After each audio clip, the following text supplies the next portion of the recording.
Hi, herzlich willkommen zu einem richtigen Spaßvideo heute. Und ich freue mich sehr, dass ihr live dabei seid. Und an alle, die das im Nachhinein angucken, wünsche ich dir jetzt schon viel Spaß mit diesem Video, denn es geht wirklich nur darum, hier Spaß zu haben, so einen wirklich schönen Einstieg in einige der, ja, wahrscheinlich in die bekanntesten Rocksongs. Ich habe mal 5 Stück ausgesucht. Ursprünglich sollten es 10 sein, aber ich habe mir gedacht, wenn ich 10 mache, dann zieht sich das zu lange hin. Und so mit 5 Stück kann ich dir ein paar richtig gute Details noch mitgeben, sodass du hier wirklich Freude und Spaß hast mit diesem Video. Denn darum geht es beim Gitarrespielen. Also du kannst ruhig deine Gitarre zur Hand nehmen. Oh, ich habe hier hinten noch das Fenster offen, aber es kommt ein bisschen Luft rein, das macht nichts. Falls es laut wird, muss ich das noch zumachen. So, herzlich willkommen. Wir sind live. Jetzt gucken wir doch gleich in den Live-Chat rein, wer hier alles da ist. Super, Michael, Arnold, Thomas. Ich grüße euch ganz herzlich. Dieter, Hans. Ja, ihr hattet euch 16 Uhr notiert, aber da ich halt live bin und da kann auch immer wieder was privat dazwischen kommen und ich kündige das dann immer noch auf Facebook an, beziehungsweise trage das hier unten dann ein und ja, live ist halt mal so, dass es, wie der Erwin hier schreibt, ihr hattet jetzt eine Stunde Zeit zum Warmspielen, also bitte habt Verständnis, dass es nicht immer so hundertprozentig klappt. Und dann muss hier natürlich mein komplettes Setup immer auch funktionieren, weil live ist was anderes, wie wenn etwas aufgezeichnet wird. Aber das macht es auch spannend für mich und für euch. Super, ihr Lieben. Also, ich freue mich, dass so viele zahlreich jetzt dabei sind. Wir sind jetzt schon über 80 und ich begrüße euch alle, die später hinzugekommen sind. Bild und Ton okay, vielen Dank, lieber Gerhard. Super, ich freue mich, dass das alles stimmt. Hallo nach Düsseldorf. Ich mache mir es bequem. Ich habe die Variax am Start. Ich werde mal wechseln zwischen den Single Coils und dem Humbucker Sound. Ich verwende für fast das ganze Video einen Sound und werde ein bisschen noch Effekte hinzufügen. Das war es dann. Ich spiele auf dem Line 6 Helix. Und als ersten Song habe ich mir einen Titel von Jimi Hendrix ausgesucht. Ja, der Jahrhundertgitarrist. Also schauen wir doch gleich mal rein. Keine Sorge, das ist machbar und es ist ein sehr gutes Training. Und wir werden auch gar nicht viel Zeit damit verbringen. Es geht hier um Motivation und um gute Laune, ja, heute. Darum geht es. Nichts anderes interessiert mich. Und den ersten Song habe ich mir All Along the Watchtower ausgesucht. Das ist ein Song von Bob Dylan und Jimmy hat den in S, also die Gitarre auf S runtergestimmt und im Original hat er das in hier oben in Cis-Moll. Also hier kannst du dann gleich deine Orientierung auf der Gitarre wieder. Hallo an alle, die live einschalten. Hier oben kannst du dich dann schon orientieren. Das ist der 4. Punkt hier auf dem Griffbrett.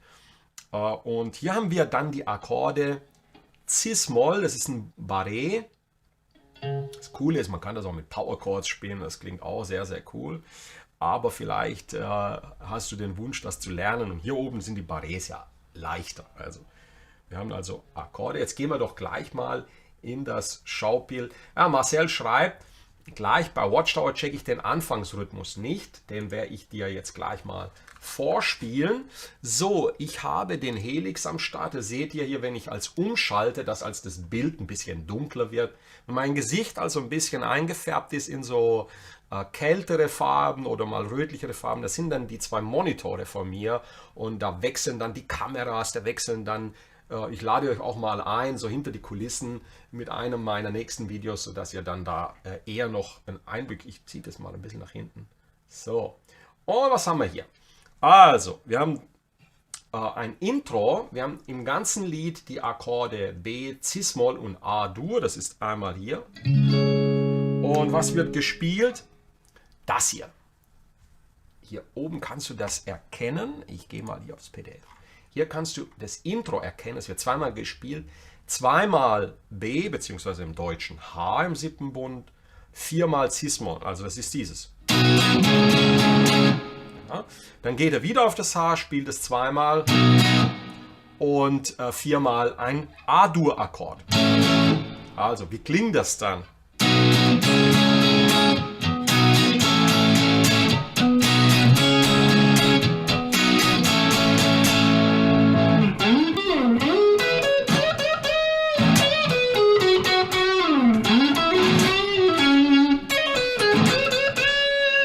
Aber über Solo und das, ich habe jetzt ein bisschen improvisiert, da gehen wir jetzt gar nicht drauf an. So, was mich interessiert, ist dir richtig Freude und einen Geschmack auf diese Songs zu machen und den Einstieg zu finden, ja, in die Begleitung dieser Lieder, die so kultig sind. Also Marcel, gleich vorneweg, was hier geschieht, ist Folgendes. Du hast dieses typische rhythmische Gefühl bei Hendrix. 1 und 2 und 3 und 4 und da. Also die Finger auf die Saiten legen, leicht abdämpfen und dann unten und oben anschlagen. Einfach so, das ist 1 und 2 und 3 und 4 und 1 und 2 und 3. Also du schlägst zweimal den B hier im 7. Bund, dann stoppst du und dann 4-mal das C-Moll. Und dann wieder das B zweimal und dann gehst du aufs A im 5. Bund.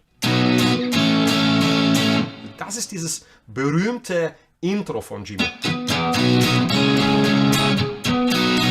Und was man noch hört, man kann jetzt zum Beispiel, ich mache mir mal den Spaß, hier noch einen Effekt. Man hört so ein bisschen jetzt, ich habe einen Uni-Vibe hinzugefügt. Das klingt dann so.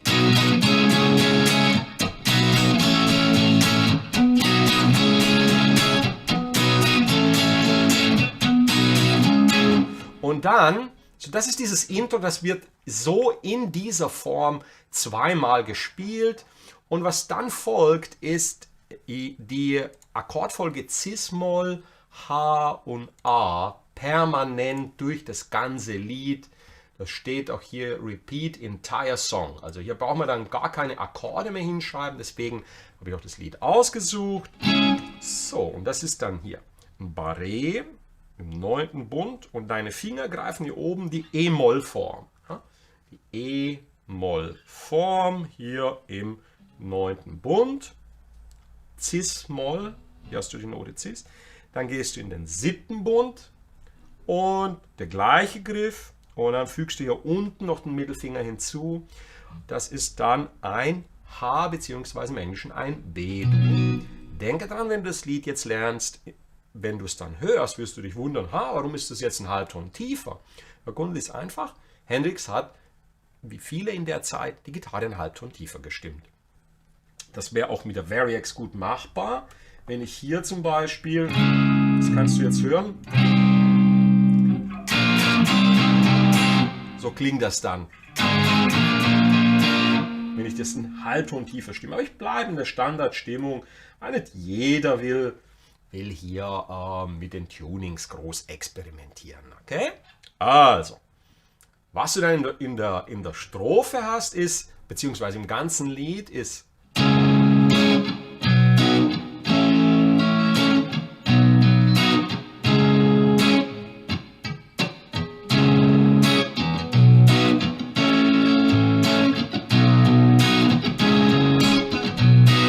und das geht durch den ganzen Song.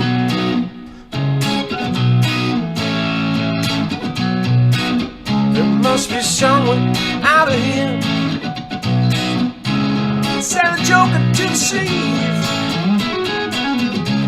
There's too much confusion. I can get no relief. Businessman, they drink my wine. So, dann, wenn du dir das dann anguckst, wirst du wahrscheinlich dich wundern und sagen, wieso greift doch Ost Barré-Akkorde? Der Jimmy macht das ja nicht. Ja, er hatte halt natürlich unglaublich große Hände und hat nichts anderes gemacht, wie immer hier oben mit dem Daumen gespielt und den Akkord hier unten als Vierklang gegriffen. Also von dem Griff so bleibt nur noch das übrig hier. Ja?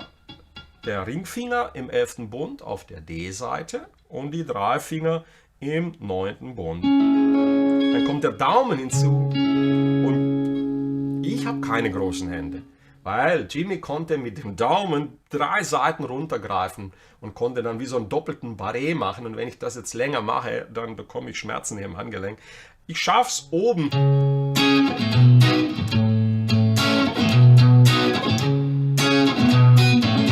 Im Stehen ist es ein Tick leichter so zu spielen. Ich schaffe es oben den Daumen hinzupacken, aber wenn du noch am Anfang bist, ist das sehr, sehr befremdlich auch. Ne? Also die Akkorde wären dann so, den Daumen hier oben, Moll, dann hier mit dem Finger, hier auf den Dur-Akkord, normal wäre das so, du gehst hier einfach runter und hast dann 9. Bund, 8. Bund und zweimal die 7 und der Daumen im 7. So ein typischer Hendrix-Griff. So, warum hat er das gemacht? Einmal, weil er sehr, sehr gerne die Akkorde verziert hat. Das kann man hier dann von ihm lernen. Hier kannst du dann zum Beispiel das auch mal ausprobieren mit dem kleinen Finger.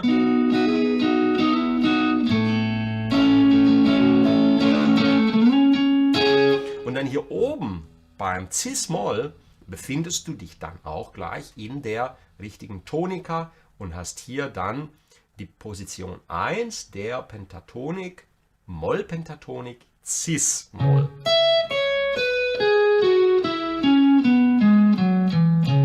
Und wunderbar kannst du dann auf dem Akkord zum Beispiel so etwas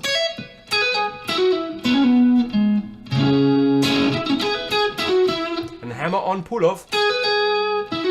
Und dann hast du diesen typischen Hendrix-Sound. Oder du kannst auch hier Double Stops, also 2 Saiten zum Beispiel, die beiden mittleren und dann oben drüber auch die beiden mittleren spielen. Und das ist das, was man immer wieder hört als Zwischenlicks. Ansonsten halten wir uns nicht länger hier auf, sondern wir haben Cis-Moll,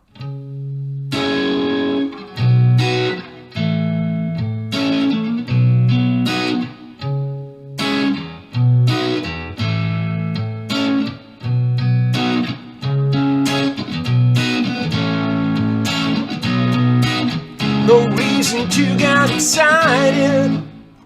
Ja, das soll ja Spaß machen. There are many things among us who feel that life is but a joke. You and I have been through that. This is not our fate. Let us not talk falsely now. The hours get later.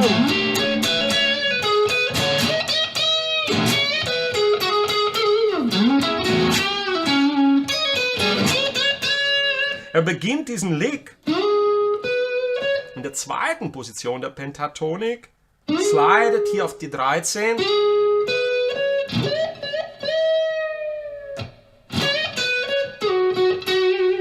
Spiel dann hier in der ersten Position. Hier ein bisschen Dur. Aber dieses Solo wäre vielleicht durchaus interessant und wenn du möchtest, schreibst du mir das unter dieses Video, dann können wir das machen. Das war auch schon All Along the Watchtower. Also da halten wir uns gar nicht länger auf mit und ich gucke mal kurz in den Chat, ob ihr da die eine oder andere Frage noch habt. Und das sollte es gewesen sein. Es wäre interessant, welche Hendrix wunderschön. Ja, das dauert zu lange, wenn ich das noch erkläre. Oje, Herzinfarkt. Das heißt wieder. Oh, super, Leo. Ich freue mich, dass du dabei bist. Checke ich den Anfangsrhythmus nicht. Also ich hoffe, Marcel, dass du jetzt den Anfangsrhythmus gecheckt hast. Ja? 2-mal hier. Und dann 4-mal hier. Und dann nochmal 2-mal auf dem H. Und 4-mal auf dem A. Super easy. Gehen wir gleich in den zweiten Song. Und hier haben wir auch es noch leicht. Wir haben nur Power Chords. Und zwar, wir gucken uns, jetzt schauen wir noch mal hier, was haben wir denn hier im Angebot? Wie wäre es mit diesem Song hier? Beat It. So, gleich zur Erklärung. Bei Beat It hat Steve Lukather die Rhythmusgitarre gespielt und ich glaube, fast jeder weiß, dass Eddie Van Halen ein sagenhaftes Gitarrensolo draufgepackt hat. Ne? Und ich bleibe auf diesem Sound. Ich packe jetzt einfach noch einen Verzerrer vor den Marshall und dann geht es ab. Und was können wir bei Beat It lernen? Ja? Also, was haben wir denn? Wir haben 3 Akkorde und die werden mit Power Chords gespielt und das sieht dann so aus.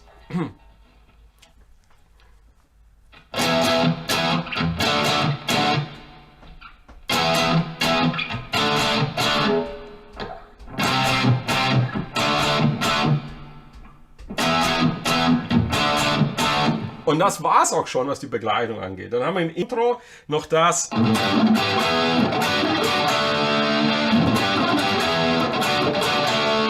Und dann das Thema.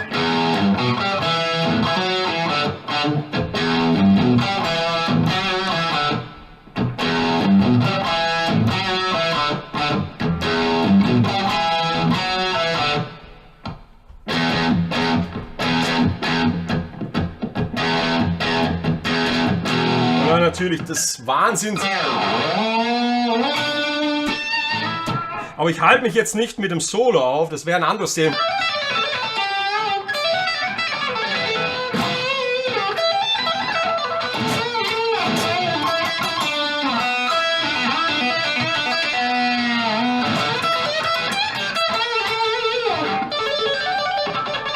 So irgendwie war das noch und dann zieht es hier hoch.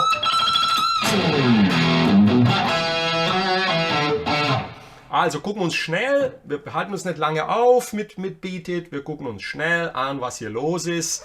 Und wenn ihr auch hier mal das Solo haben wollt, dann, wie gesagt, packt es in die Kommentarbox unter dieses Video und dann werde ich euch auch mal das Solo zeigen. Was ich euch noch zeigen kann, sind so die 1, 2 Tapping-Grundlagen, um überhaupt so ein verrücktes Solo zu spielen. Es wurde aus 2 Gitarrensolos zusammengeschnitten. Van Halen wurde eingeflogen, Quincy Jones, Michael Jackson. Man hört auch dann, bevor er das Solo anfängt, dieses berühmte Klopfen an, das hat Michael gemacht am Kessel von der Trommel hat er. Bevor das losgeht, duk, duk, duk, hört man dieses Klopfen und das alles. Aber jetzt gucken wir uns die einzelnen Passagen an, halten uns auch nicht lange auf und let's have a look. So. Am Anfang hast du dieses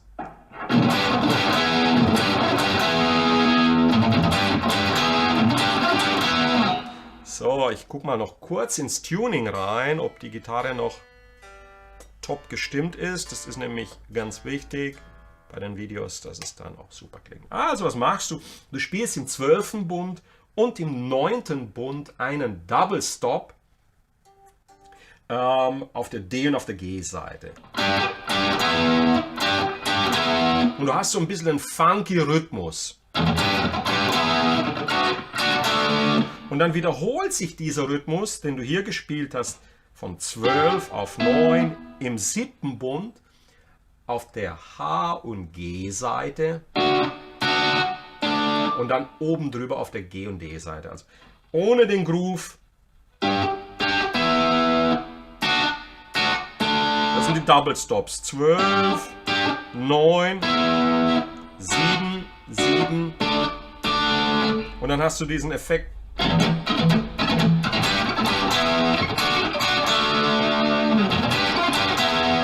Was du dann noch hörst, Lukather hat das gespielt. Was du noch hörst ist, ja genau Axel, fast wie im 80er Song Word Up. Yes, die Akkordfolge ist natürlich sehr, sehr beliebt. Also du hast die 2 mittleren Saiten.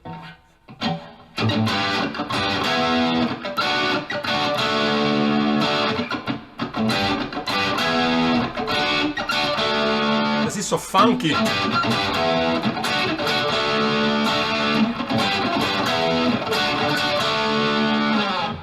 Und dann kommen die Rhythmen. Also, so hier musst du folgendermaßen vorgehen. Du hast Power Chords. E im 7. Bund auf der A-Seite, D im 5. und C im 3. Bund. Und der Rhythmus beginnt nicht auf die 1, sondern auf die 1 und. Du zählst also vor. 1, 2, 3, 4, 1 und dann geht's los. Wenn der Fuß oben ist, ne?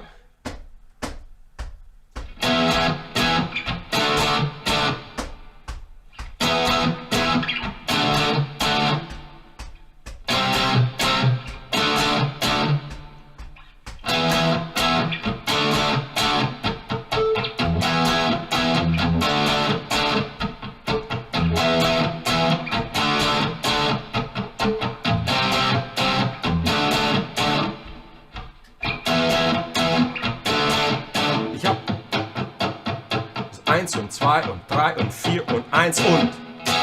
Also da, da, da. Zweimal kurz Stopp und nochmal einen kurzen gestoppt. Da, da, da, da, da, da. Sollte kein Problem sein. Dann kommt das berühmte Motiv hier vorne, was, ja, ich gehe mal ein bisschen nach hinten, dass man den Hals gut sieht. Du spielst die leere E-Seite, dann hier das G im 3. Bund, dann die 2 auf der A-Seite, dann springst du den kleinen Finger auf die 5 auf der D-Seite. Das klingt so. Nächste Note ist die 2 auf der D-Seite, dann machst du einen Hammer-On auf die 4, zurück auf die 2 dann und dann zweimal die Leerseite. So, man kann auch statt der Leerseite, viele mögen das nicht, ich mag das auch nicht unbedingt, kann man auch das D hier spielen mit dem kleinen Finger auf der A-Seite im 5. Bund. Ganz langsam.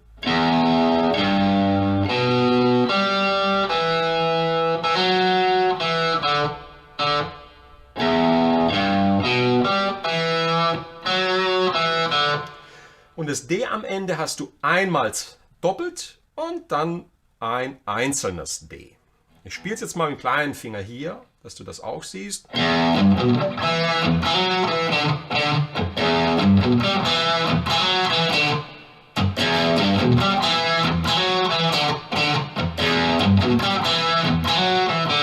Und was fantastisch ist, wie sich das ergänzt. Das hier,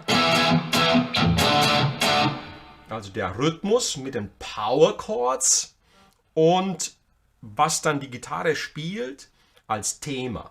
Der Rhythmus mit den Power Chords beginnt auf der 1 und das Thema beginnt direkt auf der 1. Ne? Also. Und als Kontrast hast du.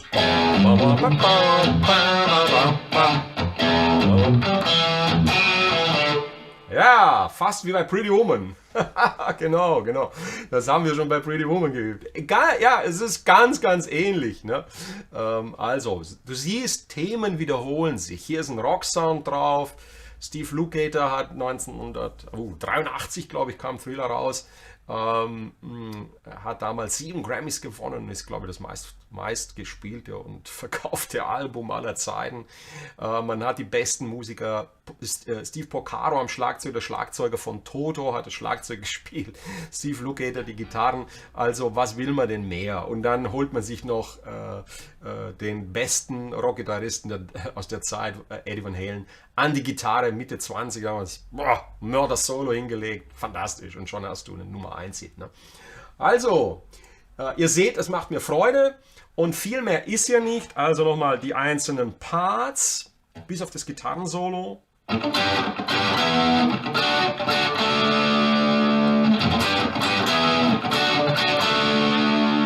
Das hast du im Intro 4-mal.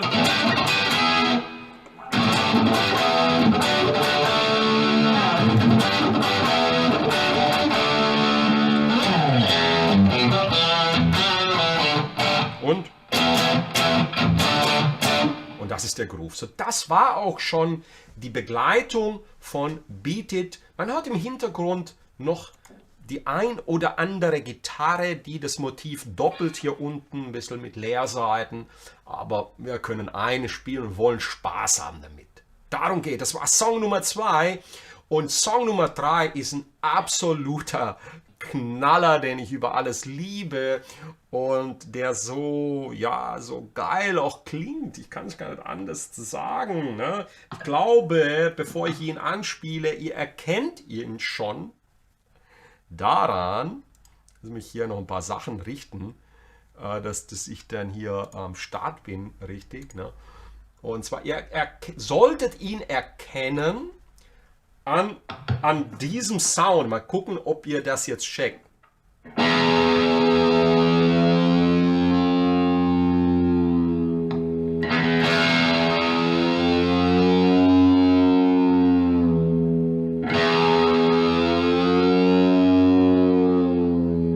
Also, welcher Song hat diesen Effekt am Anfang? Ich bin mal gespannt, wer das jetzt gecheckt hat.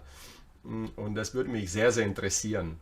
Aha, na, wer hat es gecheckt? Ich muss mal reingucken, wer der Erste war. Ja, Maurice, Iron Man.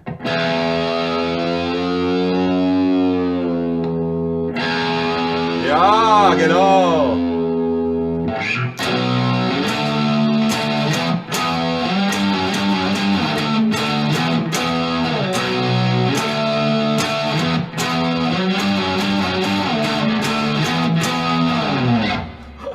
Der absolute Kultriff von Tony Iommi. Und ja, macht Spaß. Habe ich auch schon mal gemacht, einfach nur als Riff. Aber ich dachte mir, ich zeige euch noch das eine oder andere Part und was man hier beachten sollte bei diesem wunderbaren Thema, was wir hier haben. Okay, let's do it. Jetzt muss ich mal hier mich orientieren an meinen ganzen Kameras hier. Und mal schauen, wo er mir das anzeigt. Hier oben, glaube ich. Ne? Oder habe ich das hier in dieser Szene drin? Wahrscheinlich hier. Und guck mal hier. Jetzt machen wir das weg. Und dann haben wir den Iron Man hier oben. So. Also dieser Effekt entsteht. Ich ziehe das mal noch ein bisschen größer, dass man das gut sieht. Dieser Effekt entsteht. Im Original spielt er ja eine SG. Und auf der SG spielt er die dicke E-Seite und drückt hier hinterm Sattel die Seite runter. Das mache ich jetzt hier nicht, weil ich habe hier nicht genügend Platz. Aber ich habe ein Tremolo, das ich hochschieben kann.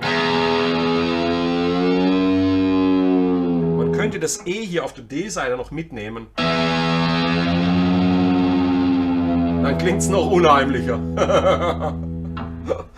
Okay, hier ist der Riff, Also, nun, man sieht viele Videos, wo man das auch hier spielen kann, beginnend im zweiten Bund.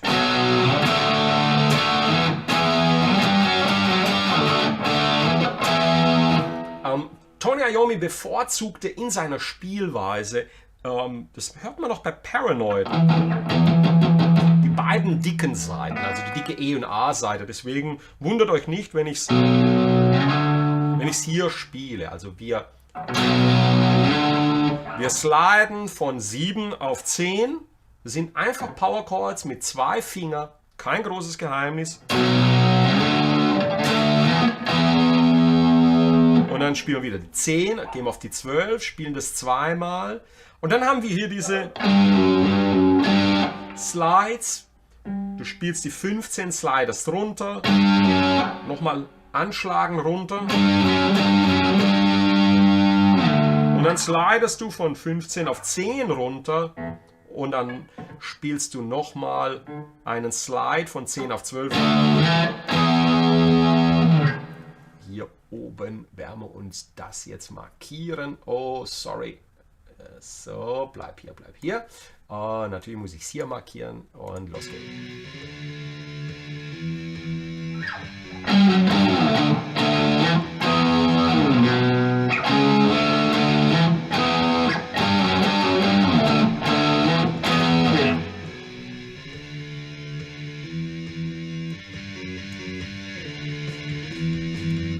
Super. So, was haben wir dann noch im Lied, im Schnelldurchgang?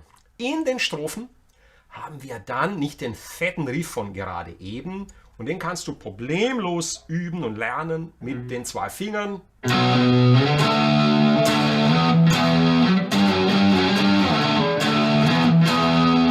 macht tierisch Spaß und erzeugt so eine richtige Metal-Atmosphäre. Und dann hast du hier das Thema in der Strophe mit Einzelseiten. Und es klingt so.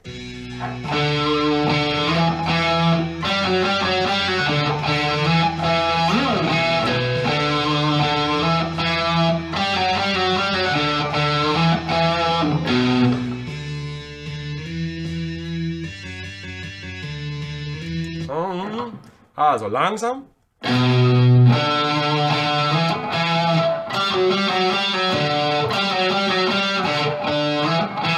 Da sind immer wieder Slides drin.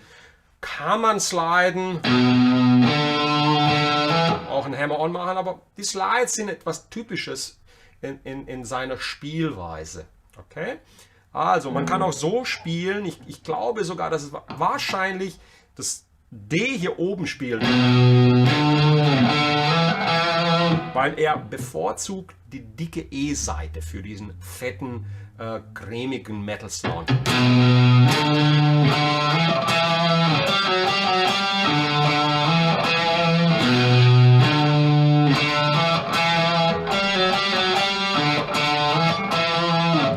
Und dann hast du also in der Strophe das Thema mit Einzeltönen und bei der vierten Wiederholung des Themas geht er dann wieder auf den Riff und macht es wieder fett.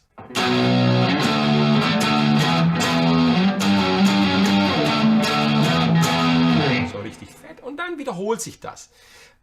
Immer wieder, okay. Und dann hier ab dem 22. Takt kommt ein interessantes anderes Motiv und das möchte ich dir ans Herzen legen, weil dann kannst du damit spielen. Das ist nicht so schwer. Hören wir es uns an.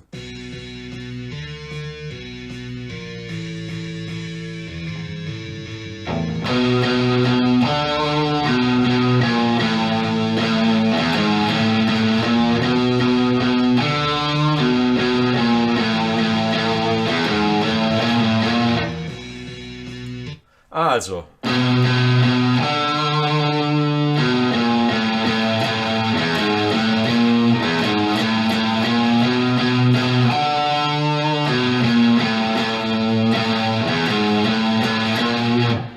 Sieben, sieben. Dann die 5 mit einem Bluesband.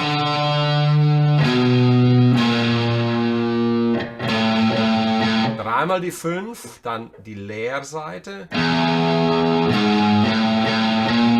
Und das macht diesen typischen Sound auch aus.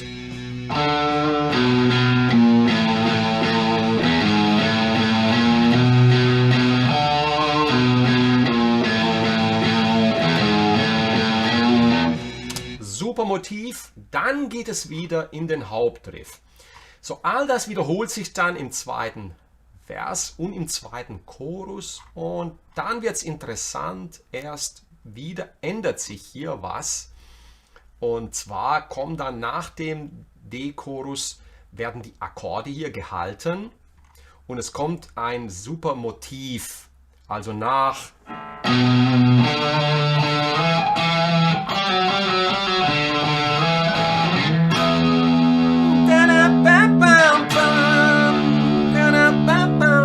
und dann hast du hier dieses Thema und das ist einfach nur süß und lohnt sich zu lernen.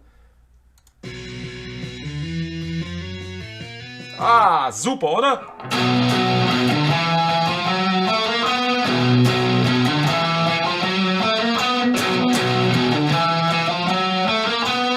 Super süß hier in der Pentatonik. Also du spielst einen Power Chord hier im 7. Bund, 7, 9, zweimal. Dann 7, 10, 7. Und das sind Sechzehntel und dann die Achtel. Das erzeugt diesen Sound.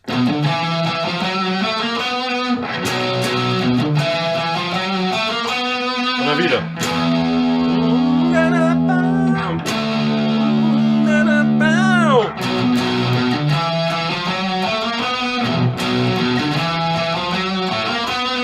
Also es lohnt sich hier, sich mit dem Thema des Songs zu beschäftigen. Es ist alles spielbar.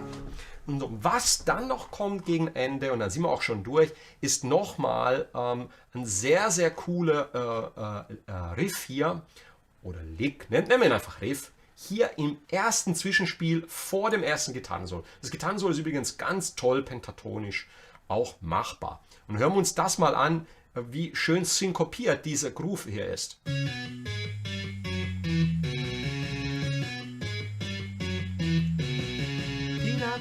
So, wenn wir das jetzt haben, 11, 9, 11, 9, dann chromatisch, Lagenwechsel, also.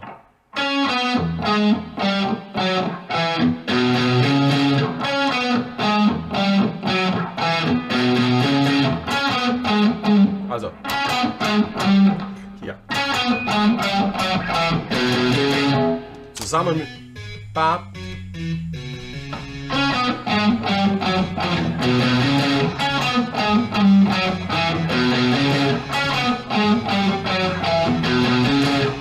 Also ich habe das jetzt nicht extra nochmal geübt heute, sondern ich spiele das jetzt einfach mit und dann seht ihr, ich muss das auch trainieren und so komme ich dann rein nach ein paar Wiederholungen.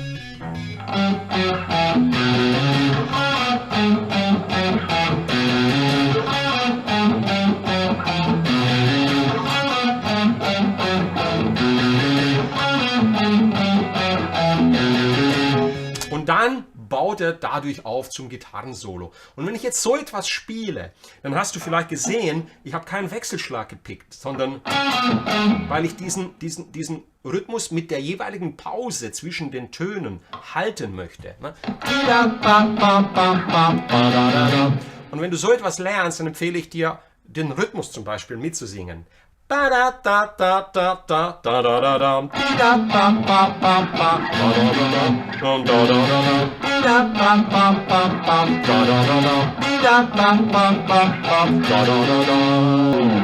Und dann kommt das Gitarrensolo und das waren die Parts von Iron Man. Super!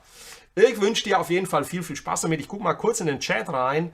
Also ich glaube, da kann man so viel lernen aus diesem Motiv und aus diesem Song. Die Power Chords mit den Slides, es ist eine einfache Sache, das sollte dich schon mal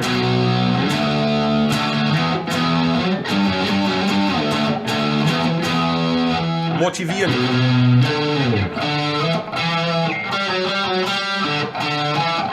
Und dann diese 2, 3 Themen, die da noch auftauchen, die sind spielbar. Das war Iron Man. Ich danke dir. Ich bedanke mich bei dir für deine Aufmerksamkeit. 2 to go und beide sind absolute Megaklassiker. Natürlich, du wirst jetzt wahrscheinlich sofort lachen, wenn du siehst, was jetzt kommt. Aber ich muss da auch nichts einblenden, denn jeder kennt das, was jetzt kommt. Ne? Ich spiele es mal kurz vor und ich meine, es ist der bekannteste Riff, der bekannteste Song und wir sind dankbar, dass uns die Band das hinterlassen hat. Ihr ahnt schon, wenn ihr ein bisschen raten wollt, was jetzt kommt. Ne?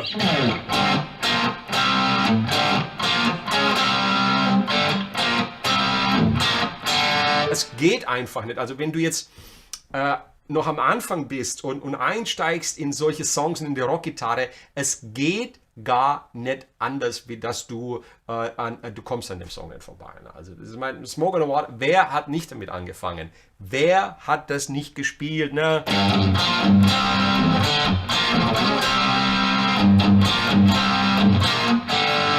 So, wenn du jetzt da reinguckst, wie man das spielt, also ich gehe mal in diese Kameraperspektive und Richie hat das gezupft.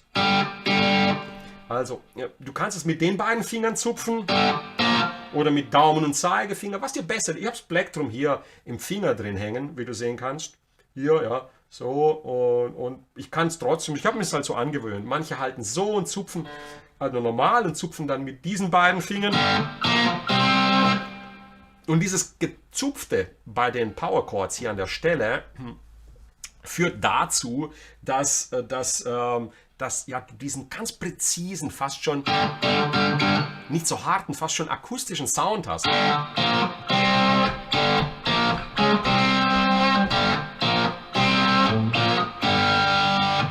0, 3. Du kannst es auf den beiden mittleren Seiten, wenn du noch am Anfang bist, komplett spielen. Und es soll einfach nur Spaß machen. Ne? 0, 3, 5.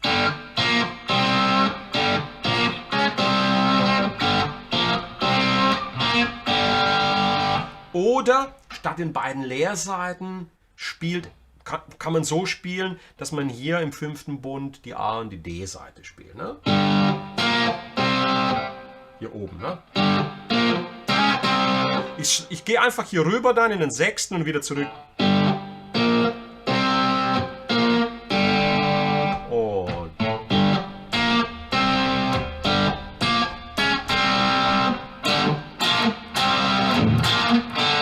Und wisst ihr was? Warum ist das nicht, dass es einfach geil ist und der meistgespielte Riff überhaupt ist? Wer will das nicht lernen? Ne? Und warum nicht den Rest des Liedes lernen? Bitte, warum nicht? Weil der Rest des Liedes ist genauso leicht. Ne?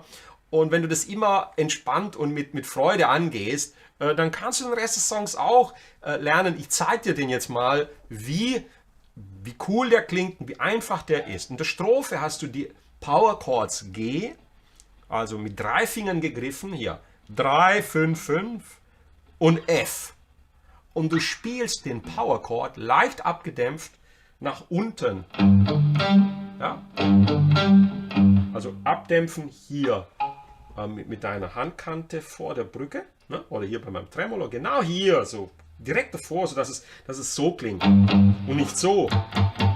Wenn du nach hinten wanderst, dann hörst du, hier klingt's cool, ja? Und ab hier geht's dann los und du spielst 3, 5, 5, abgedämpft und kurz.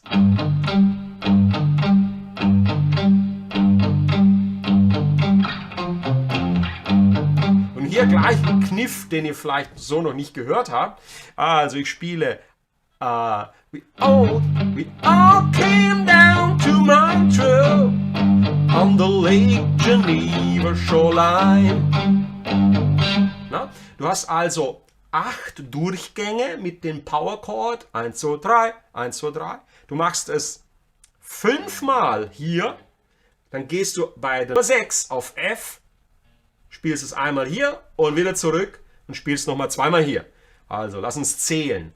1, 2, 3, 4, 5, 6, 7, 8. Mehr ist es nicht. Das ist die Begleitung der Strophe. Du kannst hier noch einen kleinen Kniff einbauen, dass du das F hier rückwärts spielst. Also von unten nach oben. Das erzeugt einen schönen Kontrast. Hören wir es uns an.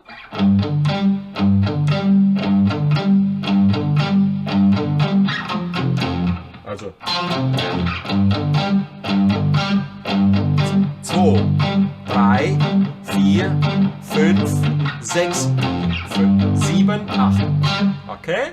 So, das ist es. 1, 2, 5-mal das G. Auf die 6 gehst du einmal rüber aufs F. Power Chord. Das ist kein Barré, das ist einfach nur ein Power Chord.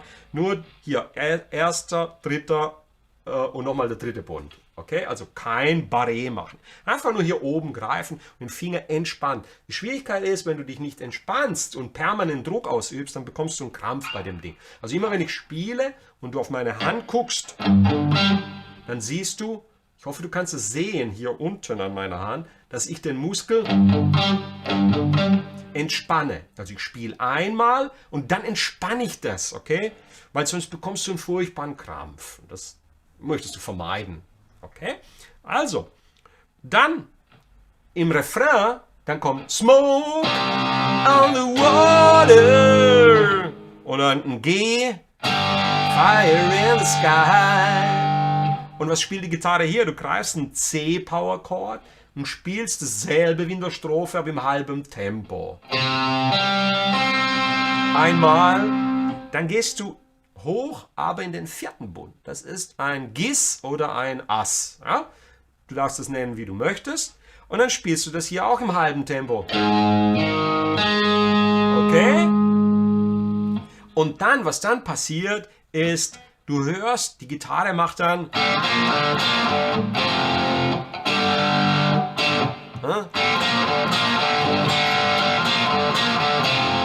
es ganz leicht, was ich hier mache.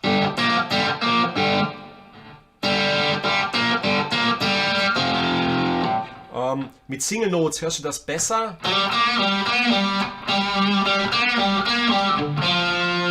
Und das ist aber überhaupt nicht wichtig. Wichtig ist das. Smoke, Spaß on the water, fire in the sky. Smoke on the water, hey!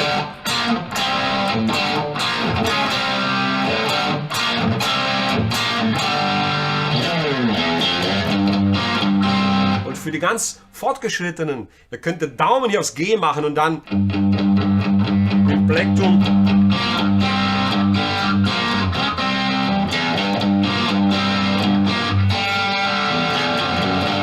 Und der Bass macht 0, 1, 2, 3, bevor der Riff losgeht.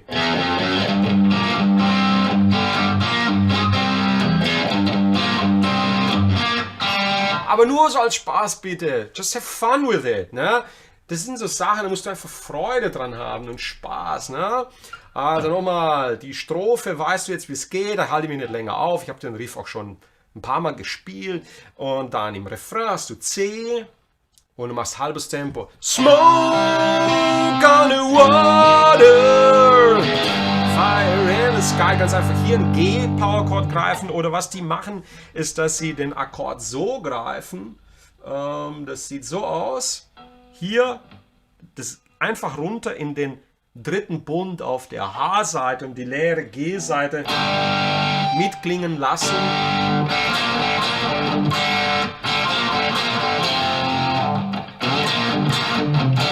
Also hier nochmal, dass du das siehst.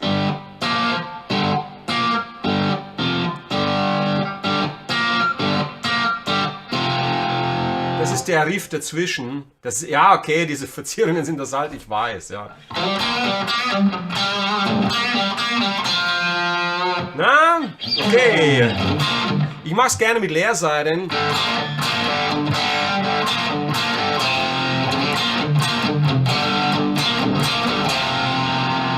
Und dann Smoke, ich hau auch gern rein, ich will fett hier und nicht Smoke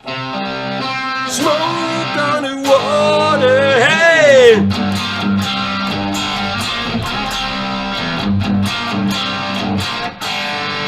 Yeah! Wie immer auch, wenn du Tipps zu dem Solo willst und dir das gefällt, dann schreib mir in der Box unter diesem Video und dann mache ich auch mal oder analysiere ich mal das Gitarrensolo. Na?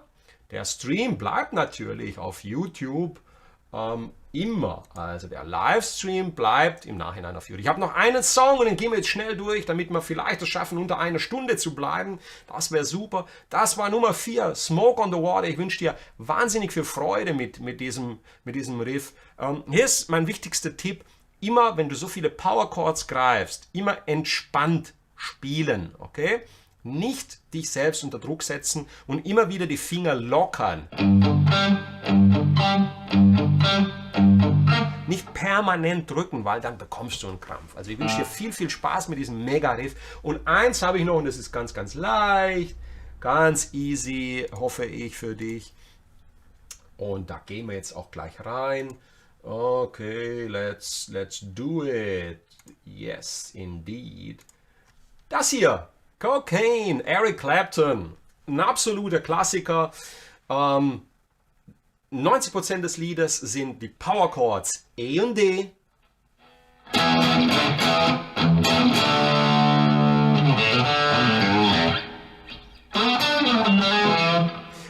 Und ein Abgang hier von E über D, C und B. Deutsch H. Okay, ich habe hier ein H stehen, sehe ich gerade. Aber ist ja egal. Das wisst ihr mittlerweile. Na, okay, super. Also, ich habe Cocaine als Tutorial schon gemacht. Aber ich wollte es unbedingt hier reinpacken, weil das für dich jetzt als Motivationsvideo dienen soll. Und mit Motivationsvideos ist es so, es soll dir vermitteln, dass Rockgitarre etwas Natürliches sein kann. Etwas, wenn du Power Chords spielen kannst, ein gutes Rhythmusgefühl hast, soll es etwas sein, was dir Freude bereitet, ne? Woran du dich festklammern kannst. Diese 5 Songs, es muss nicht in der Reihenfolge sein, suchst dir den aus, der dir sofort zusagt. Lass es Cocaine sein und ja, mehr ist es nicht. Wir haben hier in dem Song die E-Moll-Pentatonik. Die E-Moll-Pentatonik hier im 12. Bund einmal. Das ist dann die Position 1, die du aus A-Moll kennst, im 12. Bund.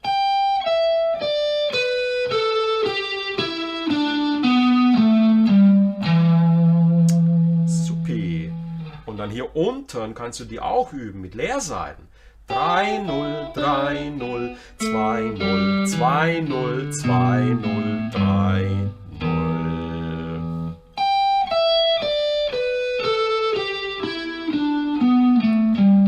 Man könnte sagen, das gesamte Gitarrensolo spielt sich hier ab.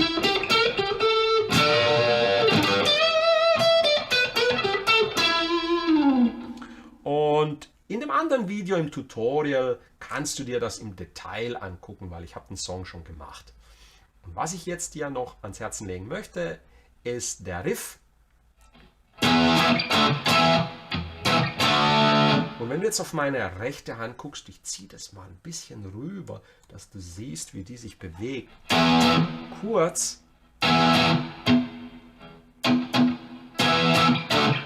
Also E, E, D, E, E, D. 2, 3, 4. 1, 2, 3, 4. 1, 2, 3, 4. She don't lie, she don't lie, she don't lie. Cocaine. Im Original hast du mehrere Overdubs,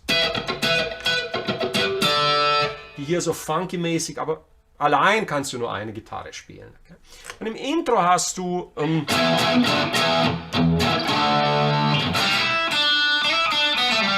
paar Licks hier mit den Leerseiten. Die habe ich im anderen Video auch im Detail nochmal gezeigt. Genau, süß hier, was Clapton als macht.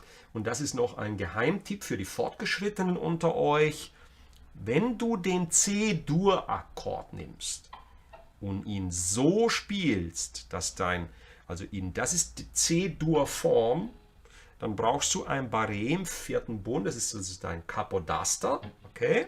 Und ein kleiner Finger ist hier oben auf dem E. Dann hast du hier den Akkord E-Dur, ne? Also von C, D, E, C, D, E, so.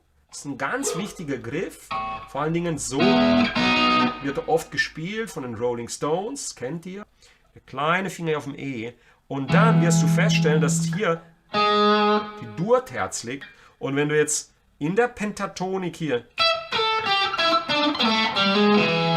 runtergehst und am Ende, also Clapton verwendet die Verbindungspentatoniken.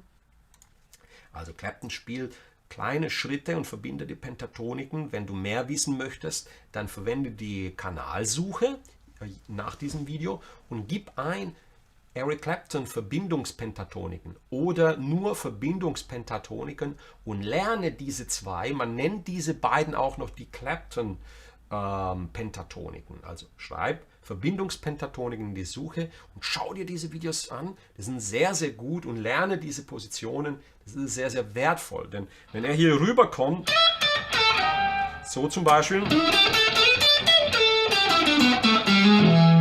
dann wirst du das sehr oft bei ihm hören, was ich jetzt gemacht habe. Das war nicht die Blue Note, sondern die Dur-Terz. Okay? Hier hört man sehr, sehr klar.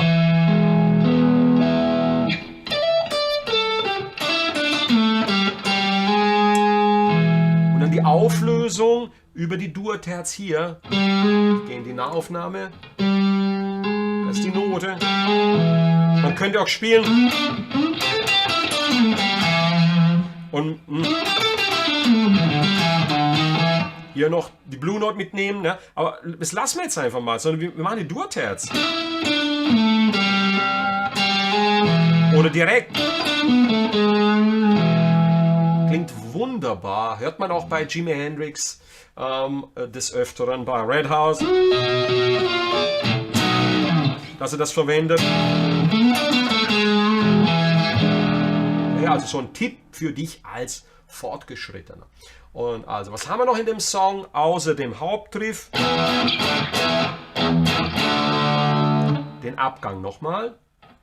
E, 7. Bund, D, 5. Bund, C, 3. Bund und ein kurzes H. Und das Finale ist dann E, E, D, E. So, das sollte es jetzt auch mit Cocaine gewesen sein. Ich habe euch noch einige meiner besten Tipps hier reingepackt. Wichtig ist jetzt vielleicht noch eine kleine Zusammenfassung für dieses Video. Das war Volume 1. Es wird ein Volume 2 geben und je nach Freude, dass diese Videos bei dir erzeugen und Lust am Gitarre spielen und Freude am Ausprobieren und dass du den Mut hast, dann ja, dich zu trauen, das auch wirklich zu lernen. Also nicht nur den Hauptriff, sondern auch die Strophen und die Bridges von diesen Songs. Ich kann es dir nur empfehlen, die sind machbar. Also, bei All Along the Watchtower, kleine Zusammenfassung. Es ist ein total improvisiertes Stück. Wir haben 3 Akkorde. Und auf dem ersten Akkord, dem Cis-Moll, liegt deine Pentatonik 1. Und hier kannst du immer frei spielen. Double Stops, ne? Und Spaß haben. Denk dran, seine Gitarre ist im Original, wenn du mitspielen willst, in S gestimmt. Zusammenfassung: Beat It. Wir haben einen Funky Lick. Wir haben Power Chords. Und wir haben ein Motiv. Und das alles klingt sehr, sehr cool. Es macht Spaß, macht Freude, das zu üben. Und wir haben das hier dann mit der leeren E-Seite. Sehr, sehr cool.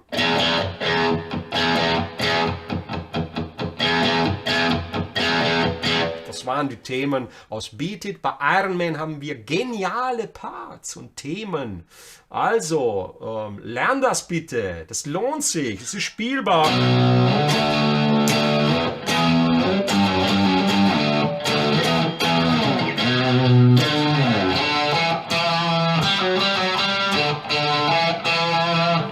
Und Smoke on the Water, der meistgespielte Riff überhaupt, kann ich gar nicht genug Wörter der Dankbarkeit verlieren für diesen Song. Was für ein mächtiger Song und mächtiger Riff. Und der Rest des Liedes ist leicht. Also du kannst es entspannt angehen und lernen. Und Cocaine ist ein easy Song, ist ein Standard. Und die ganzen Solos sind in der E-Moll. Übrigens bei Smoke on the Water sind wir in der G-Moll-Pentatonik. Und ein bisschen E-Moll hier wird auch noch gespielt. Ne? Funktioniert wunderbar. Und bei Cocaine haben wir die E-Moll-Pentatonik. Einen Abgang mit Power Chords. Das sollte es von meiner Seite her gewesen sein für heute. Ich bedanke mich bei dir. Das ist es, was der Heinz schreibt. Lieber Heinz, so ist es. Es soll purer Spaß sein. Darum geht es beim Gitarrespielen. Deshalb mache ich das live für euch. Ich bedanke mich für deine Aufmerksamkeit. Und wenn du dir im Nachhinein das Video anguckst, wundere dich nicht. YouTube hat ein bisschen Probleme bei der Verarbeitung der Videos. Ich muss es jetzt ein paar Mal sagen, dass ihr das wisst. Die Videos sind als zeitversetzt, wenn sie nach dem Livestream, die arbeiten dran, dann muss ich das monieren, das wird dann neu verarbeitet und ja, und dann muss ich als 1-2 Tage warten, bis das Video synchron ist. Wir arbeiten da auch an einer Lösung. Ich schaffe es nicht immer auf genau die Uhrzeit live zu gehen, aber ich versuche immer dienstags und donnerstags um 16 Uhr für dich live zu sein. Herzlichen Dank dafür, dass ihr da wart. Viel, viel Spaß wünsche ich euch noch mit diesen Songs und mit allem, was ihr mit der Gitarre macht. Ganz liebe Grüße und danke. Und ja, bevor du gehst, würde ich mich sehr freuen, wenn du hier, guck hier, das Glockensymbol läutest. Dann wirst du benachrichtigt, wenn ich live bin, und abonniere mich bitte, wenn du das noch nicht getan hast. Das hilft mir sehr. Herzlichen Dank.